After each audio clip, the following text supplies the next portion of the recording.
Good morning. मैं doctor Jainendra Kumar, assistant professor, department of anthropology, Jain college Dhurwa से हूँ। आज हम लोग संप्रेषण के प्रकार एवं उसके साधन विषय पर चर्चा करेंगे। जैसा कि पहले के वीडियोज़ में संप्रेषण क्या है, संप्रेषण की विशेषताएं क्या हैं, संप्रेषण किस प्रकार से होता है, इन विषयों पर पहले ही चर्चा किया जा चुका है। आज हम देखेंगे कि संप्रेषण के प्रकार क्या हैं और उसके साधन क्या हैं। यह विषय सेमेस्टर 3 के C5 पेपर से संबंधित है। जैसा कि हम जानते हैं कि संप्रेषण सूचना भेजने एवं प्राप्त करने की एक व्यवस्था है। इस व्यवस्था में एक व्यक्ति सूचना भेजने वाला तथा दूसरा व्यक्ति सूचना प्राप्त करने वाला होता है। सूचना भेजने वाले व्यक्ति को संप्रेषक तथा सूचना प्राप्त करने वाले व्यक्ति को संप्रापक कहा जाता है। संप्रेषण दो व्यक्तियों, एक संप्रेषक एवं एक संप्रापक के बीच हो सकता है अथवा एक व्यक्ति एवं समूह के सदस्यगण अथवा राष्ट्र की जनता के बीच भी हो सकता है। एक व्यक्ति का एक समय में संप्रेषण एक ही व्यक्ति से अथवा समाज के परे सदस्यों या राष्ट्र की जनता के साथ हो रहा है, इसे ध्यान में रखकर संप्रेषण को दो वर्गों में विभक्त किया जा सकता है। पहला अंतर्वैयक्तिक संप्रेषण और दूसरा जन संप्रेषण। अंतर्वैयक्तिक संप्रेषण क्या है, इस संबंध में हम देखेंगे कि जब सूचना देने वाले एक व्यक्ति का सूचना प्राप्त करने वाले एक व्यक्ति के साथ संप्रेषण होता है, तब इस तरह के संप्रेषण को अंतर्वैयक्तिक संप्रेषण कहा जाता है। इस तरह के संप्रेषण में दो व्यक्ति शामिल होते हैं तथा उनके बीच सूचनाओं का आदान प्रदान होता है। जैसे पति पत्नी, माता पुत्र, माता पुत्री, पिता पुत्र, पिता पुत्री, भाई बहन, बहन भाई, देवर भाभी आदि आदि जो भी सामाजिक रिश्ते हैं उनके बीच ये होता है। यहाँ संप्रेषक एवं संप्रापक दोनों एक व्यक्ति ही होता है। दूसरा है जन संप्रेषण। जब संप्रेषण एक व्यक्ति का समाज के सभी सदस्यों अथवा जनता के साथ होता है, तब इसे जन संप्रेषण कहा जाता है। जन संप्रेषण में एक व्यक्ति संप्रेषक तथा जनता अथवा सदस्यगण संप्रापक के रूप में शामिल रहते हैं। जैसे ग्राम प्रधान एवं ग्राम सभा, मुखिया ग्राम सभा, वार्ड सदस्य, वार्ड सभा, शिक्षक वर्ग के छात्रगण, धार्मिक नेता, श्रोतागण, गुरुकुल, जनता, नेता, समर्थक आदि ऐसे हैं जो जन संप्रेषण का प्रतिनिधित्व करते हैं। जन संप्रेषण का उद्देश्य किसी विशेष सूचना को अधिक से अधिक या सभी जनता तक पहुंचाना होता है।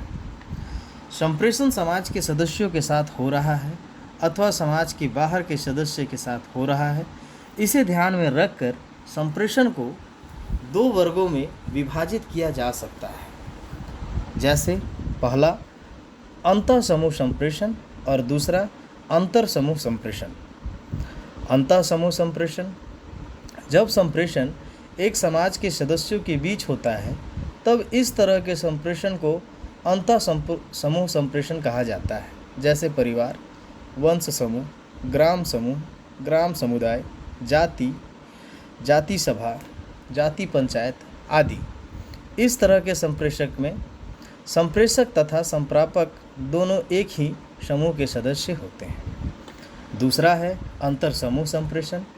जब संप्रेषण दो या दो से अधिक समूहों के बीच होता है, तब इस तरह के संप्रेषण को अंतर समूह संप्रेषण कहा जाता है। उदाहरण के लिए दो परिवार, दो वंश समूह, दो गोत्र समूह, दो जाति समूह, दो ग्राम के समुदाय, दो राज्य, दो राष्ट्र के बीच संप्रेषण आदि।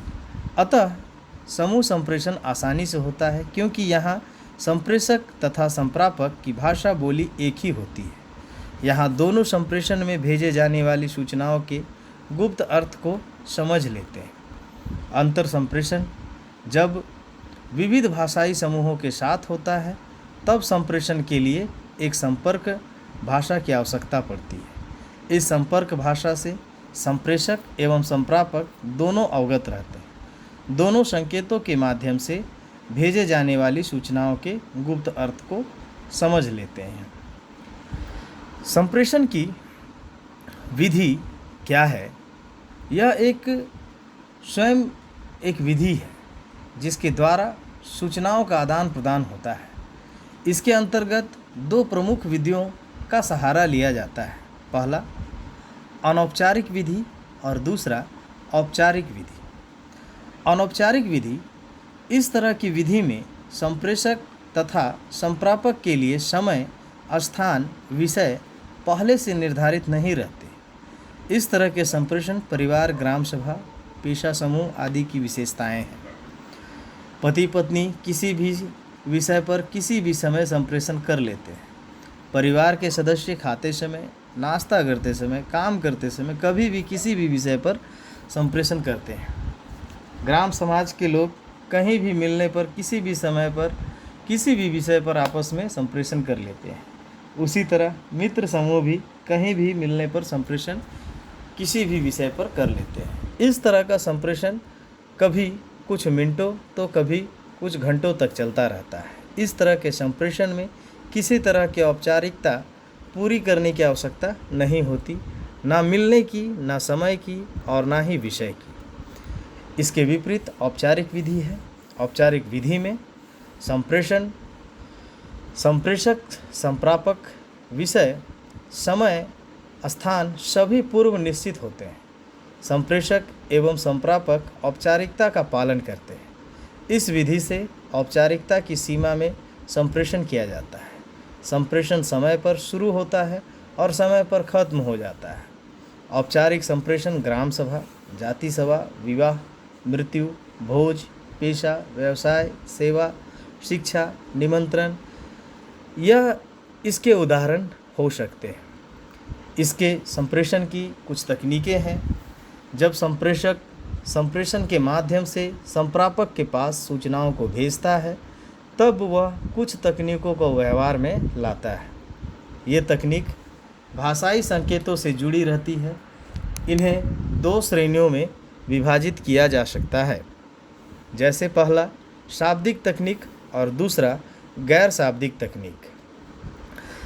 शाब्दिक तकनीक, जैसा कि नाम से ही प्रतीत होता है, इस तकनीक में शाब्दिक संकेतों का सहारा लिया जाता है। यहाँ विभिन्न तरह के ध्वनि को जोड़कर अर्थ गढ़ लिया जाता है तथा उन्हीं शब्दों के प्रयोग द्वारा संप्रेषक संप्रेषण करता है। एक संप्रेषक संप्रेषण के लिए निम्नलिखित प्रकार के सब शाब्दिक तकनीकों का व्यवहार में लाता है, जैसे मौखिक तकनीक, लिखित तकनीक, दृश्य तकनीक और श्राव्य तकनीक।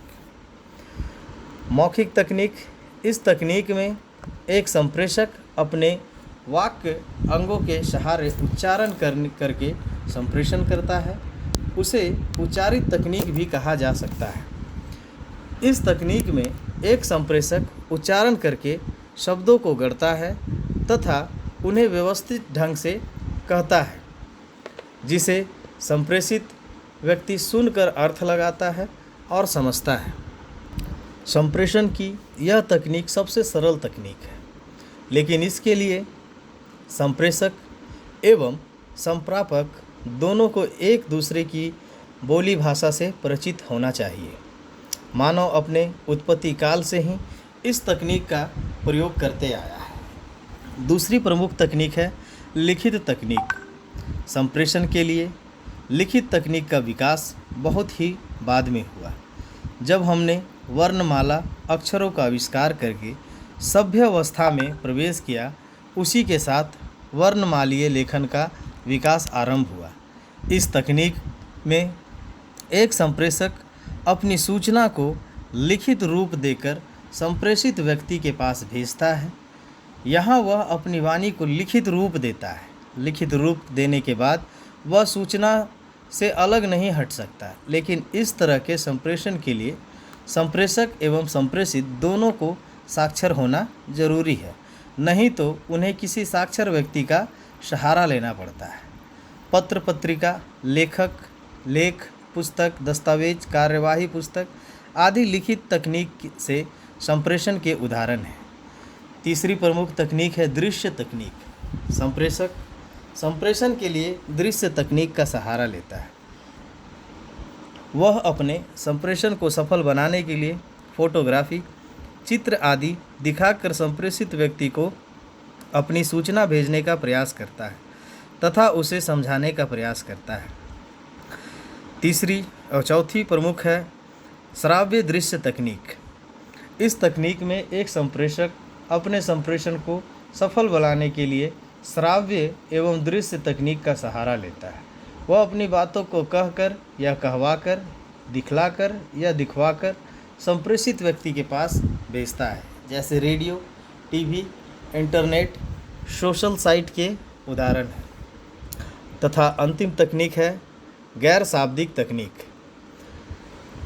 मानव केवल अपने वाक्य अंगों से उच्चारित ध्वनि संकेतों को गढ़कर, बोलकर, लिखकर, दिखाकर तथा दिखा सुनाकर ही संप्रेषण नहीं करता, वरन वह अपने शरीर के अन्य अंगों के सहारे भी संप्रेषण करता है। इस तरह की संप्रेषण तकनीकों को गैर शाब्दिक तकनीक या शारीरिक भाषाई तकनीक कहते हैं। इस तकनीक में शारीरिक अंगों की मुद्रा, आकृति, गति, व्यवहार आदि के माध्यम से संप्रेषण होता है। शरीर की भाषा से खुशी, गम, मित्रता, शत्रुता, स्वीकृति, अस्वीकृति, सहमति, असहमति, नृत्य, पूजा पाठ, खान पान, हाँ, नहीं, जाओ, आओ आदि के बारे में संकेत भेजकर संप्रेषण किया जाता है। इसमें शरीर के सभी अंगों जैसे हाथ, अंगुली, हथेली, बाजू, कोहनी, कंधा, गर्दन, होंठ, जीभ, दांत के सहारे संकेत भेजकर संप्रेषण किया जाता है। संभवतः गैर शाब्दिक तकनीक से भी प्राचीन है। यह तकनीक आज भी संप्रेषण में अपना स्थान बनाए हुए है। आज के लिए इतना ही करके अंत करता हूँ। धन्यवाद।